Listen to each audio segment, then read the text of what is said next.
Imagine you have these artworks. You want to get something like this. But what you don't want to do is just copy these around. Now what can you do? Hi and welcome to the Vector Garden. In this video, we're going to look at one method to get there. I'm just going to select all of these and delete them, and let's start. The first method we're going to look at is using symbols. To do that, you go to Window Symbols and then take one of them and drag it in there and then make a symbol.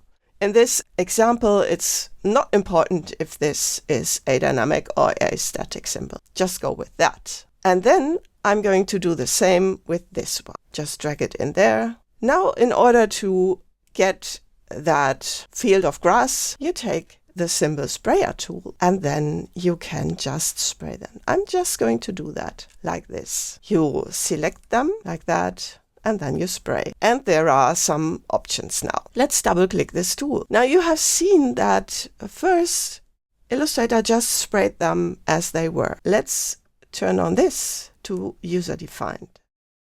And now when I spray, you see the direction changes in the way I'm drawing that. For this example, this is not very useful. So let's get rid of that again. I just wanted to show you so you know for other examples. I'm just going to set this to average, like so. You can check out the other ones too, but you need a graphic tablet to make them work. Let's take a look at something else. I have these, and when this is active, so this is a symbol set, as you can see up here. And then let's go to the tool again, and let's select this one and put it in there. And you see now in the symbol set, we have two symbols used. It's a mixed symbol set now. So now they are all the same size in that symbol set. That can be changed as well.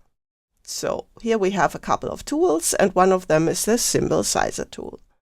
And if you now want to change some of the sizes, then you can use the symbol sizer tool and click on them. And you see that was quite quick. So let's double click that again.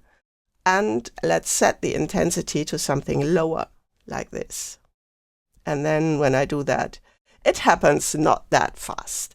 But it will always only react to the symbol that is selected in the symbols panel.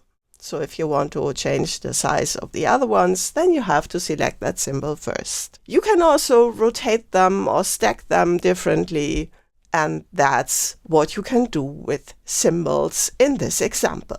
Of course, the advantage of this technique is that it's much less work than copying every single grass leaf.